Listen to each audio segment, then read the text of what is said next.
Olá pessoal, tudo bem? Vamos então retomando as nossas gravações acerca do mágico do direito falimentar, falando então, de certa forma, da Lei 11.101 do ano de 2005. Já trouxemos para vocês na introdução um conceito e por demais as situações de incidência. Já falamos no tópico 2 do processo falimentar com as suas fases, legitimados, ativo e passivo, juízo competente, princípios de insolvência. Entramos no tópico 3, que é o procedimento falimentar. Dentro desse procedimento falimentar, nós já ventilamos inicialmente a petição inicial, composta aí necessariamente por dois elementos: legitimidade passiva em virtude da legitimidade das partes e também o fundamento, que é a insolvência, em razão do interesse de agir. Entramos no tópico 2 e falamos para vocês acerca das defesas do devedor, que são 4 defesas do devedor. Quais são?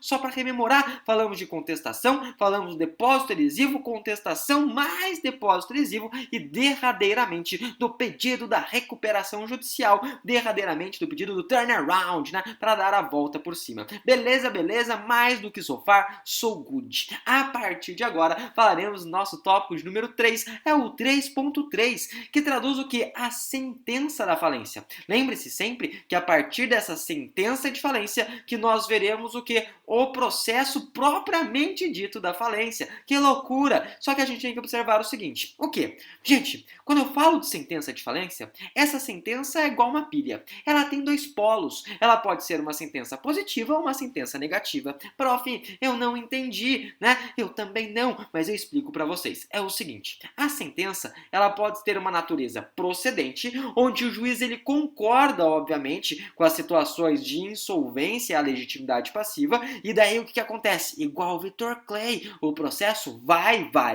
né? Ou por isso que é mágico, igual o sol, não é isso? Ou seja, o sol, vê se me aquece, né? Que me ilumina, show de bola, vai.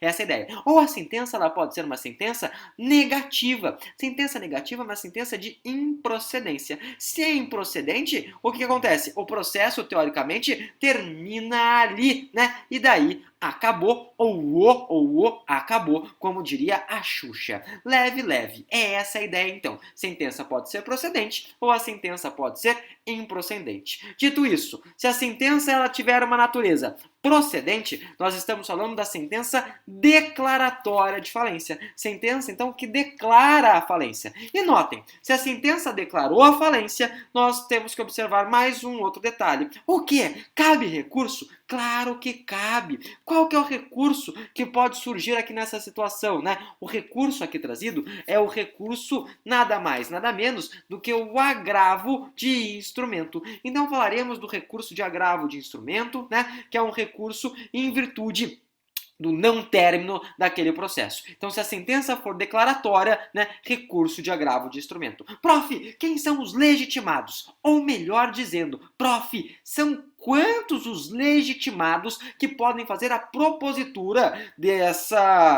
agravo de instrumento? Eu respondo, são 3 os legitimados. 3 porque é mágico. É Pai, Filho e Espírito Santo, Aes, Osiris e Horus, Eusates, Poseidon, né? Harry, Rony, Hermione, Han, Luke, Leia. Que loucura, né? São 3, então, obviamente, os legitimados para a interposição desse recurso. Quem são eles? Gente, a primeira pessoa que fica tristinha, fica macambúzia, surumbática, quando o processo segue, quem que é? É, obviamente, né, o devedor. O devedor que, através de suas defesas, não conseguiu obstar a falência, razão pela qual nós temos a sentença que decretou. Foi uma sentença procedente. Obviamente que esse devedor, insatisfeito, tristinho, pode entrar, obviamente, com esse recurso de agravo de instrumento. Leve. A segunda pessoa que pode pleitear esse recurso seria justamente o Ministério Público, né? MP de mero palpitador, brincadeira. MP de Ministério Público. Significa que o Ministério Público, como diria Severus Snape no seu leito de morte, participa always, participa sempre. MP super, ultra, mega participativo. E sabe quem mais que pode pedir? Sabe quem mais, né? O credor. O credor, gente, ele pode ter interesse em reformar o termo, né? O termo que nós falaremos em breve, tudo bem?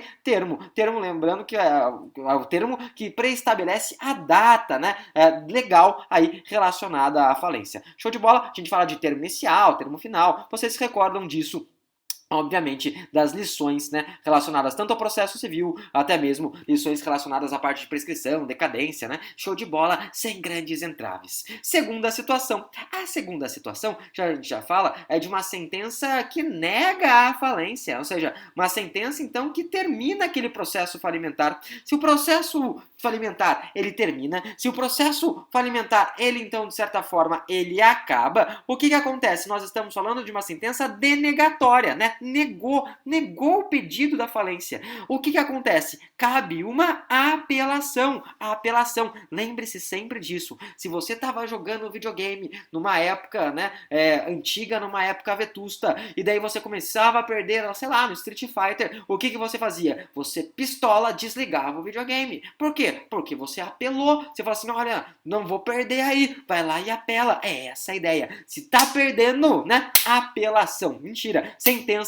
Houve uma sentença nesse sentido que acaba, ou seja, com um processo, né, apela. Lembrem-se disso, sentença de apelação. O que é interessante falar? Quais são os legitimados a interpor a apelação? Quantos são os legitimados a interpor a apelação? E eu já respondo, são 3 os legitimados a pedir a apelação, né? 3, porque é o nosso número mágico, passado, presente e futuro, estado da água, sólido, líquido, gasoso, átomo, composto por elétrons, prótons e nêutrons. Podemos ficar horas e horas e horas falando do número 3 e diversas tríades, né? Então, em outras palavras, aqui os legitimados para essa apelação também são 3. Quem são, prof?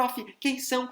Tô empolgado porque é holístico e até arrepia, né? Primeiro deles, a gente pode falar, a primeira pessoa que deve ficar, de certa forma, pistola, putaço, com a sentença que não concede, obviamente, a falência, é o credor. O credor que, obviamente, ele vai buscar no patrimônio do devedor aquilo que lhe é devido. Em outras palavras, o credor pistolaço pode fazer a pedido. O credor, então, ele tem a legitimidade e o interesse, né, para o pedido da apelação. Show de bola. Segunda pessoa que pode pleitear, o Ministério Público, o MP de mero palpitador, que participa sempre.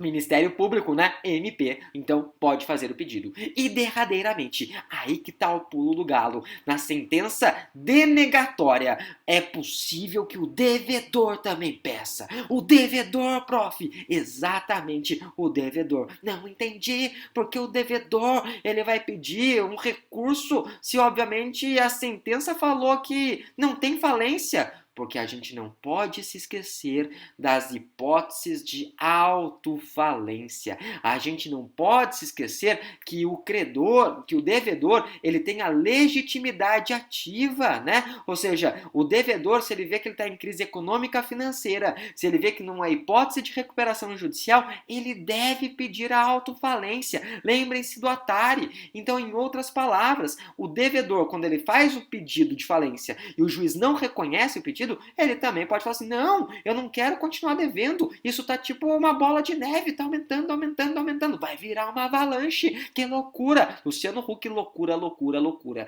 Em outras palavras, em outros dizeres, o devedor, na sentença denegatória, também pode apelar. Show de bola! Falamos então da sentença, né, procedente e da sentença improcedente. O que nos interessa? Nos interessa dar continuidade a esse processo, até porque a gente tem que dar continuidade à matéria acerca da Lei 11.101 do ano de 2005. Em outras palavras, se a sentença ela for procedente, se a sentença for declaratória, vamos entrar no processo de falência. Dito isso, eu pergunto, qual a natureza jurídica, qual a essência, né, desse processo, a essência dessa sentença que decreta a falência. A sentença que decreta a falência tem a natureza jurídica de uma natureza constitutiva. Por que natureza constitutiva? Porque é a partir desse momento, é a partir desse instante em que se decreta a falência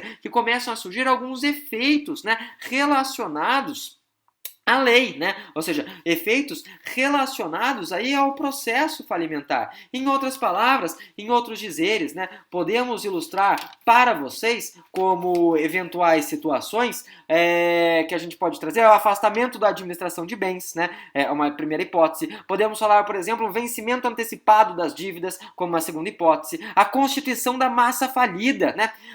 E o efeito mais importante, obviamente, relacionado a essa sentença que decreta. Qual que é o efeito mais importante? A gente vai ter a nomeação de um administrador judicial. Então é a partir desse momento, é a partir desse instante, com a sentença que decreta a falência, que surgem os efeitos, né? Então, não por outra razão, a sentença que decreta a falência tem natureza constitutiva. Lembrando que o principal efeito, além da constituição da massa falida, é justamente a nomeação de um administrador judicial. Fato esse que nós ventilaremos mais para frente. De qualquer maneira, é importante lembrar o que? É importante lembrar que para a existência dessa sentença que decreta a falência, dessa sentença declaratória da falência, nós precisamos observar alguns requisitos. Necessitamos observar, então, em outras palavras, alguns pressupostos. Mas esses requisitos, esses pressupostos, deixo para o próximo bloco. Até lá, um forte abraço e, obviamente, excelentes estudos. Até mais, gente. Tchau, tchau.